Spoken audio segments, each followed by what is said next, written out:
What's up and welcome to Lunchtime in the Lab. July 29th, it is almost August. That means we have football. We have football this week. Obviously, we've had Canadian football for a little bit, but we have the NFL starts on Thursday with the Hall of Fame game. We got the Bears and the Texans. Super excited about that. Been talking with my guy Ty guy in the Discord. Gonna have a play on that game. Probably gonna bet way too much than I should, as I always do on every single, first preseason game of the NFL. I'm gonna bet too much. I'm gonna be upset when I lose, if I lose, but this time it feels pretty good. Live on TikTok, live on Twitter today as well. So speaking of the Discord, the link in the description here on YouTube or in my bio up on Twitter. Today, there's only a day or two left of that 30% off code that we have going for the Discord for your first month, all caps Jort, Jort. And then that'll go away back to full price. Obviously, I'm sure we'll have something coming around for football season, but this is the last day to take advantage of that. So if you're interested, make sure you hop in the Discord. Man, we got some home run guys been killing it. Straight bets, obviously for me and builders, everything, continue to be pretty consistent. So Aaron, what's up? Marcus, what's up? Appreciate you guys. I wanted to actually pull up real quick because it's been a second since I looked. This weekend was kind of a weird one. Kind of would just barely up a couple days and, more of like some long. So I'm up 19 units this month, which I'd like to be, honestly, a goal of 30 every month. I'd like to win a unit a day, but I mean, obviously that's not always doable. So I think how many days are there in July? Do we just have today and tomorrow? Oh, there's 31. So we have 3 more days left of some stuff going. So let's get my screen pulled up here though, and we will get going. I have like one of my like eyelashes is like in my vision. It's kind of bothering me. It's kind of annoying. Oh, okay.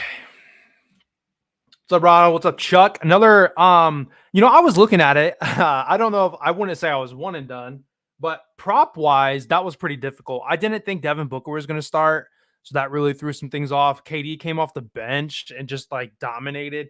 I don't even think KD props were listed, so I feel that props are going to be pretty hard. We did like the money line type play.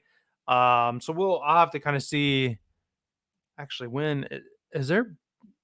I know women play. Are they playing right now? Actually, yeah, the women's plays in a couple hours, but also tomorrow at 5 a.m.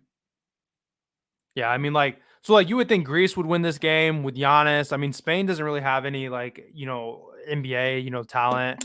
Canada, I feel like, is going to rival the U.S. Canada, obviously. I mean, you got SGA, Brooks. If I can't think of RJ Barrett. I can't think of anybody else right now. Canada, though, I mean, could definitely win some of those games. France with Wemby, man. Wemby is just so big compared to a lot of the talent that's going to be, across the way and everything. But then U.S. doesn't play again until Wednesday. But obviously, they're 31-point favorites. They almost lost to South Sudan already. So I would hope they kind of turn that around. Do we have? There is a promo for 30%, huh? From now to then. Man, honestly, I mean, I hate to keep doing it, but like, Greece should beat up on Spain. Canada has been real strong. I mean, gosh, that's plus 104 right there. But Greece, really didn't look that good. So if you were to go with Greece, US, you can't even get their money line, though.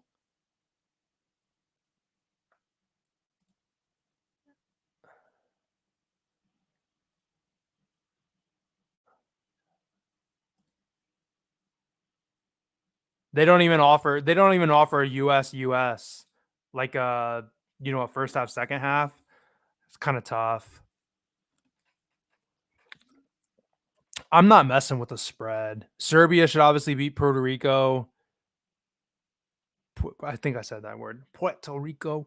Minus 3,000 though. I mean, that's gross to put in a parlay. Germany, Brazil. I mean, neither of those. Germany did look better though. I mean, they've certainly got the Wagner brothers and Dennis Schroeder. If you were to do like maybe Germany both halves. Here we are like talking about basketball for like no reason. There you go. That's not a bad parlay right there, guys. Put that 30% boost on it, plus 100.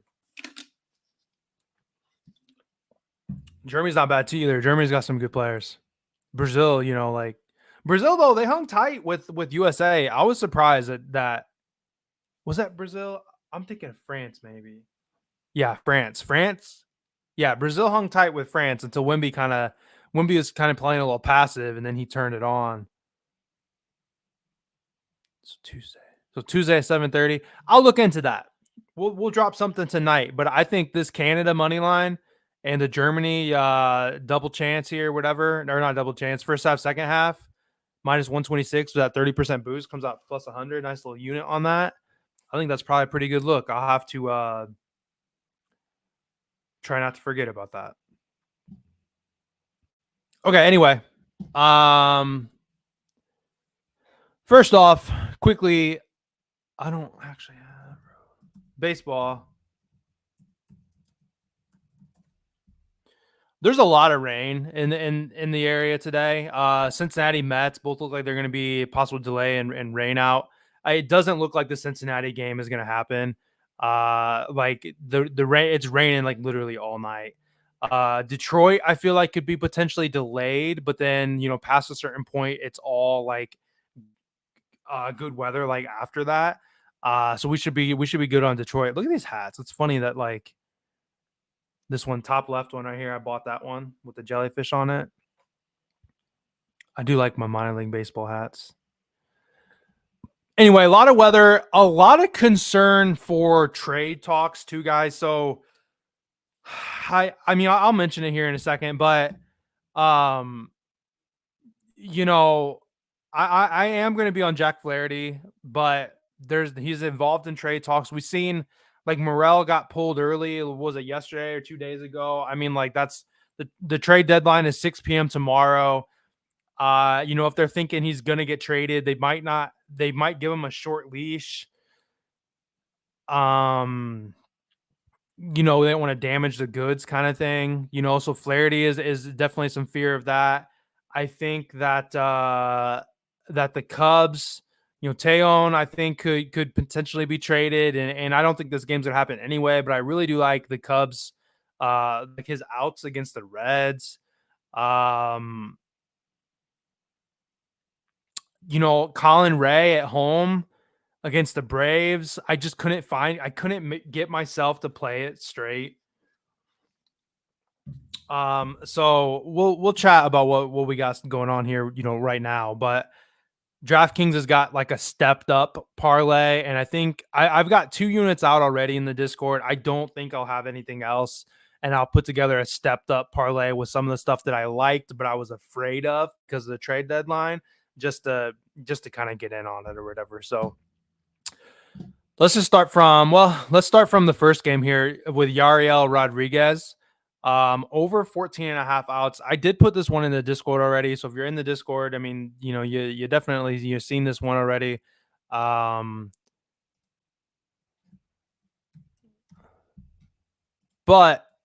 I feel that if we have you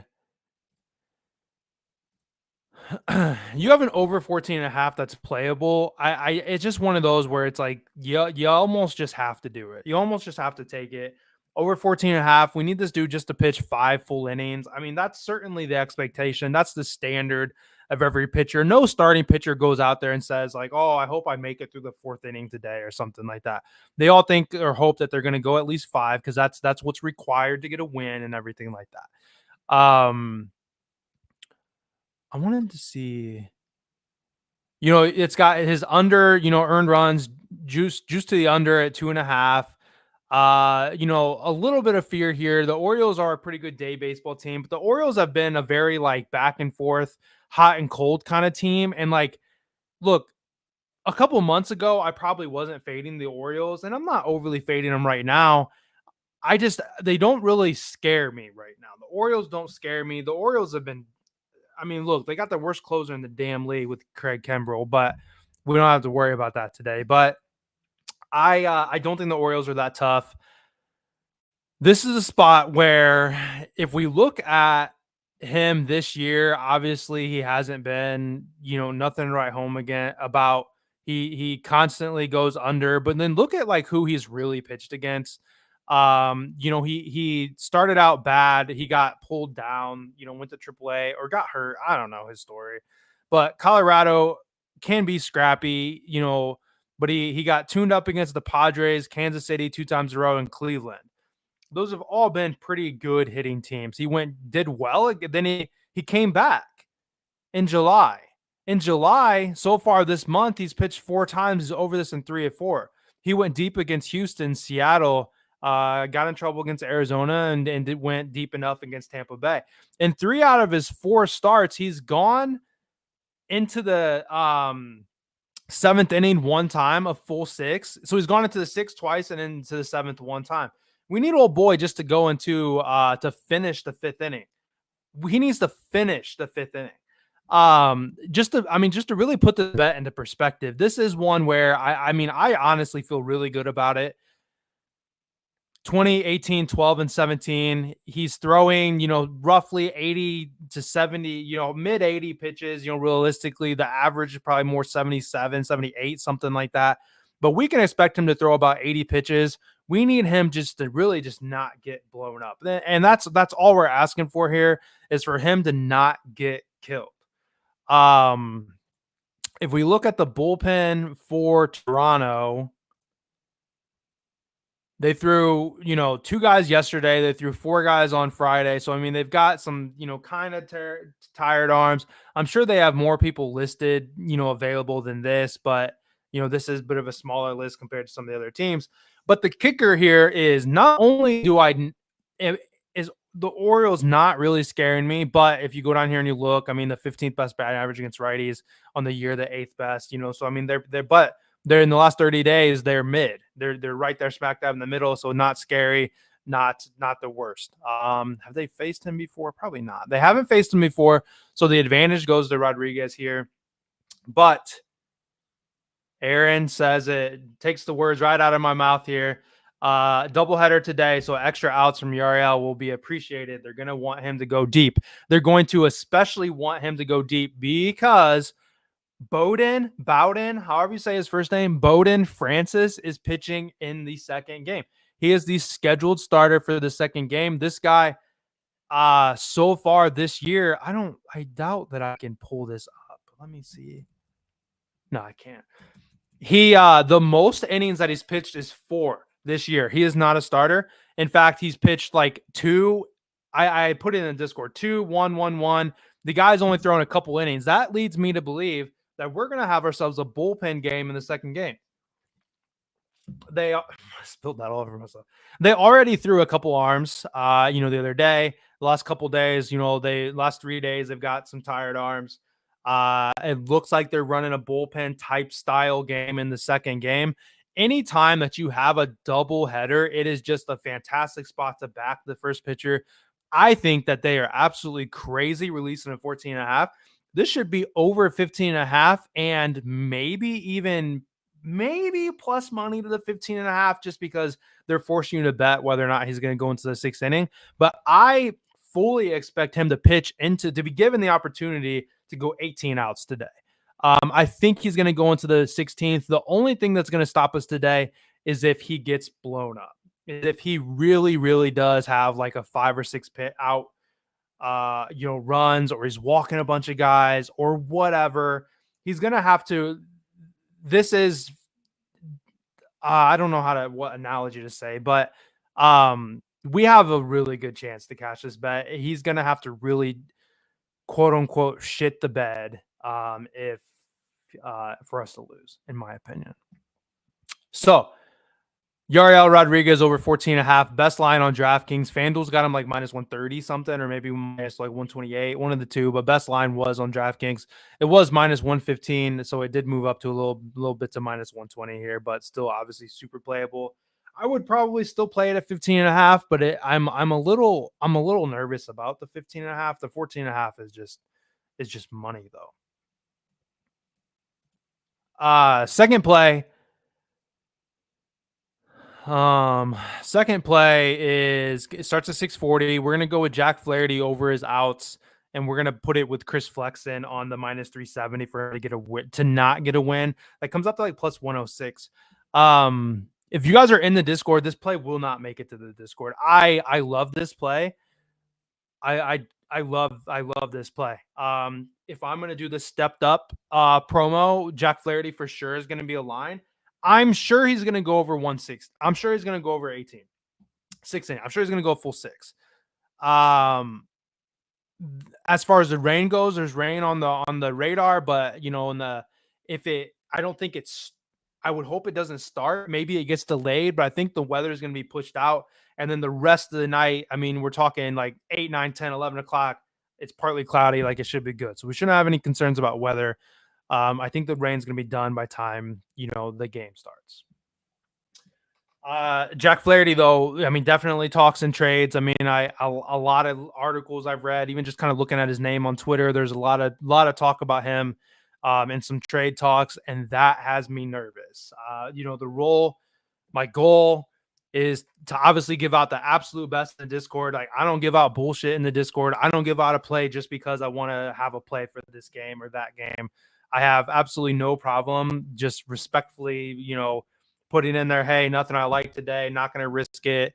I do, in fact, love this play, but there is that chance of like a trade, or he's going to be limited today because he might get traded. If he might get traded, I think he's going to be limited. He might not go as deep. They don't want to damage the goods, so to speak.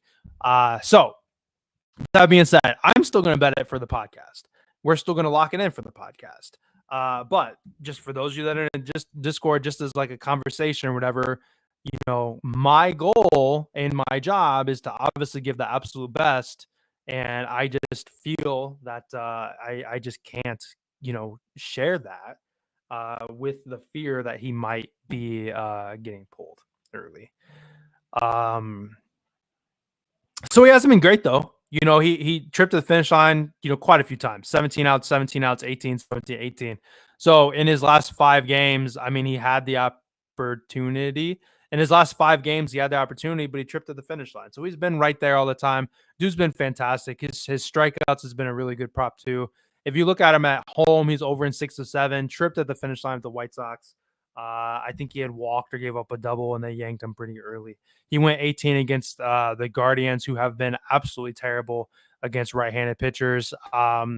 Just recently. So this is a pretty quick turnaround, which I didn't realize. But look, the Guardians against right-handed pitching, I'm going to take this bad boy, all the time. Saturday, what's it say? Yeah, Saturday we were on, I can't think of his first name. Is it Tyson Phillips? I asked old boy to go give me 15.5, 16.5 outs, whatever it was. Guy went 27. He pitched the full game. Right-handed pitchers against Cleveland have been very dominant. They're going deep. Cleveland has not been good against them. So Jack Flaherty's a right-handed pitcher. I mean, he's going to go over. There's not a whole lot there is to say about it. I think the Tigers bullpen might be a little tired, if I'm not mistaken. Yeah. Holy shit. Mieta is listed as a starter, though, so I don't know why they keep showing him on the bullpen. But 1, 2, 3, 4. I mean, they threw 5 arms yesterday. Jack Flaherty's going 18 outs. I mean, don't get it twisted. This is a fantastic play. It's just that little bit of a background fear that he might be potentially involved in the trade deadline. And then Chris Flexen, the White Sox aren't good. The White Sox are 2-18 or 2-24. I can't quite remember the stat, but not good. The White Sox have won 2 games in like the 20 some odd starts or something like that Chris Flexen started. I think he's 2-10 altogether. The guy doesn't get wins. Royals a good hitting team. Weather's okay in Chicago too, so I feel good about. There's just so many things that need to happen in order for him to get a win. I mean, he can get pulled before 5. He can get tied at 5. The White Sox could blow the lead like they always do, or obviously they could be losing when he comes out, or tied 0-0, whatever it is, 1-1. Good spot there. Plus 106 it was for those two. So that's the second play. Second play is Jack Flaherty, Chris Flexen to not get a win. Flaherty over 17.5 outs. Chris Flexen did not get the win. Like I said, like it a lot. Just not almost was honestly was going to be my pick of the day until I just had the reminder of scrolling through the Twitter feed and people talking about trade deadlines and stuff. And look, I'm trying to go 5-0 on my pick of the day videos, 5 in a row. So I want to keep that streak. So going into the third play, before we do that, do me a favor. Quick promo here. So I got a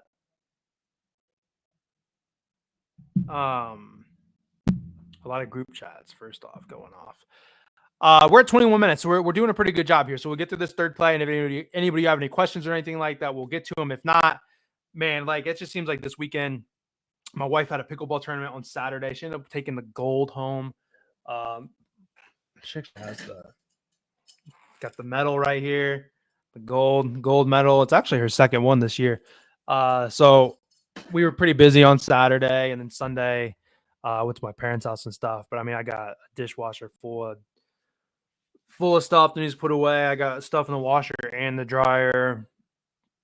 It's gonna rain like all week where I'm at, so I really need to mow the grass. So we'll get out of here. But before we do that, if you haven't liked the video yet, do me a favor, like the video. If you have not subscribed, come on over, subscribe. We got like 1,200 and something, or of some lines.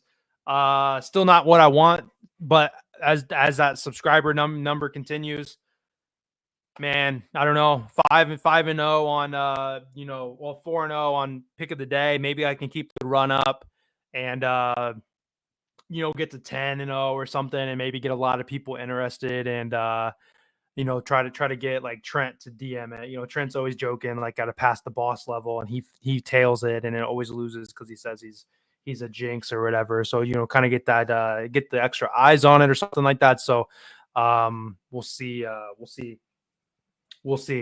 But if you're on Twitter, do me a favor, come on over to YouTube. I'm live Monday through Friday at 11:30 every day. Gonna start coming back to being live on the weekends too when football starts. Just kind of taking during the summer, spending the weekends with the family and stuff before it gets into the fall and it's rainy and cold on the weekends. So come on over and sub where you only get to check out the show every so often on Twitter compared to every single day on YouTube. Third play. Gonna go with Nick Pivetta tonight.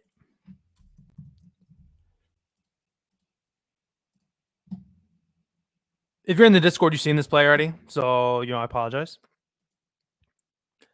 But Pivetta on the year, perfect 50 for 50 at home, 43% hit rate, not fantastic, obviously. In his last 5, he's over in 3 of his last 5. He's coming off that game where it was 20-7. He gave up, I don't even know how many runs did he give up. 7. He gave up 7. He gave up a whole touchdown to the Rockies.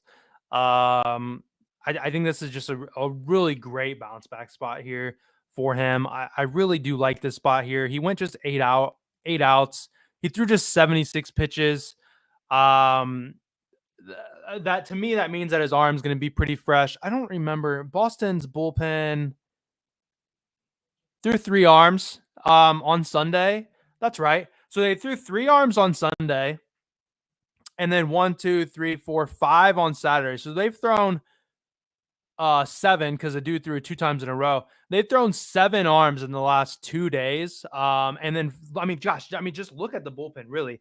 I need to actually take a screenshot of this. This is going to be my pick of the day video, but please do me a favor and just still click on it and watch it for me. Show me that support. But I guess I'll keep doing like $25 giveaways for it just to try to get the damn views up for whatever it takes. But this Boston's bullpen is tired. They just went through a grueling series with the Yankees, used up a lot of arms. They really need Nick Pivetta to go deep today. And he just threw 76 pitches. So he is primed to go deep as long as he does not get blown up. But, why would he?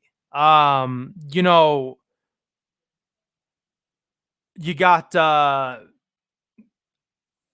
you got the Mariners missing people. Sure, like Raleigh and Polanco's done well. Rosarina's hit them well.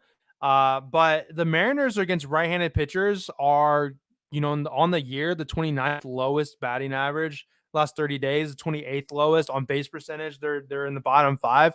Well, 6 to 7, but they have not been good against right-handed pitchers.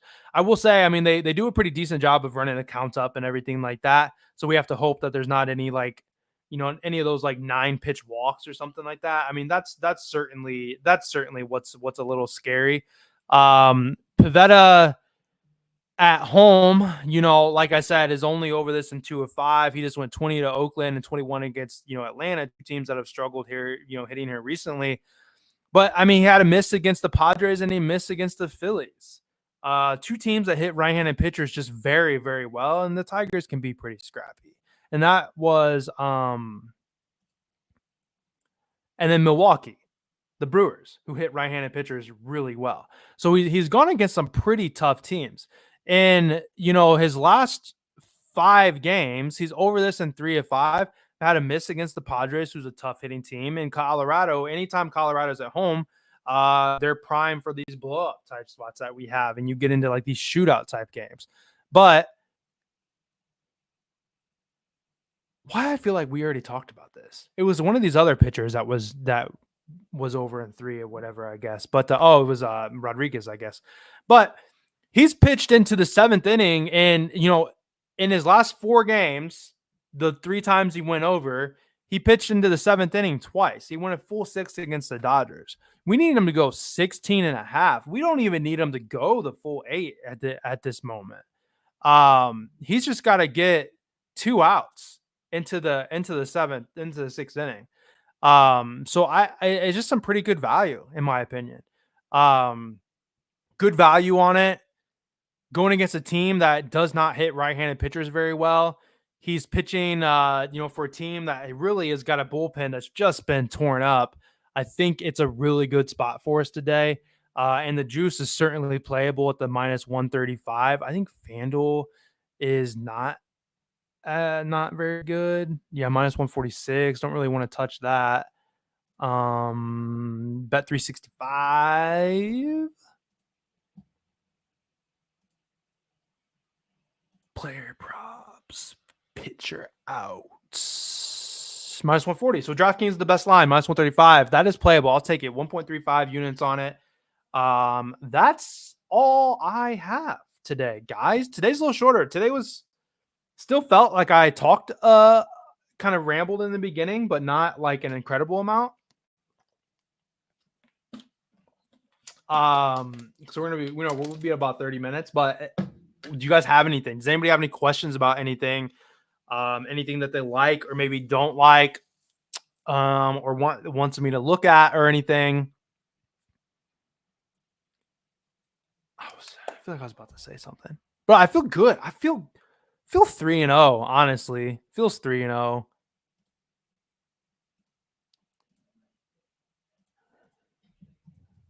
I have to go to the bathroom. I have to pee like a mother. I drank too much water today, apparently.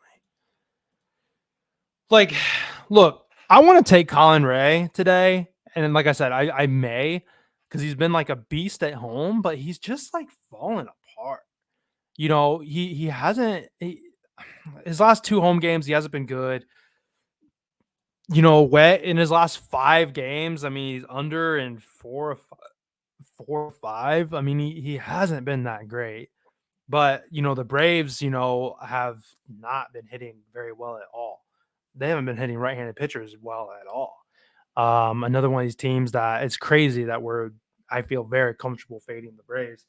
A right-handed pitcher versus the Braves, a right-handed pitcher versus the Guardians, sign me up. If they're a halfway decent pitcher, I'm all about those out props here lately. So I've been feeling pretty good about it. So just I just wanted to remind myself on it, but that'll likely make a stepped up parlay or something like that. But okay, seems like nobody has anything. Twitter, you guys can drop a comment on there too, but we'll give it just a hair longer. But I appreciate any place from Montgomery against Nationals. I think I looked at I in my head, it would be probably the under 3.5 strikeouts. Chuck. That's actually got a little better juice on it than I thought.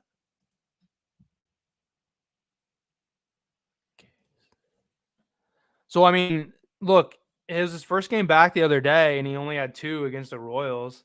Only had 2 against the Royals.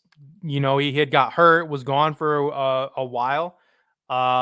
We were on this the other day. It was juiced. I think it was at 4.5, juiced pretty heavily, and I had that, and like somebody get a hit or something like that. I don't know, but it went under pretty easily. But Washington in general just doesn't strike out very often. 3.5 certainly is a low number. On the year, he's under this. Let's see. Let's go hit the under button. So he's under this at 57% of his games. At home, he's under in 5 of 8. Recently he's under in 2. Since just once coming back from injury. -110 is a pretty good number. It is probably close to even money like that because I think his line has been set at 4.5 for the longest, and now we've got him at 3.5. But like I said, the Nationals don't strike out. The Nationals have been even last year that you just don't take K props against the Nationals. On the year they're striking out versus lefties, the 8th lowest in the last 30 days, the 2nd lowest. They've not been striking out very often, and Montgomery hasn't been very really isn't like an electric pitcher or anything like that.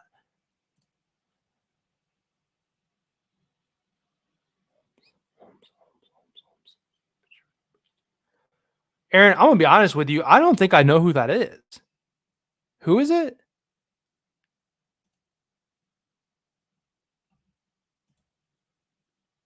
G Holmes. G. Who? What's the G stand for? Of course, it is not showing his first name. Grant. Who the fuck's Grant Holmes? Is he a legend, as in for real, or you're just joking?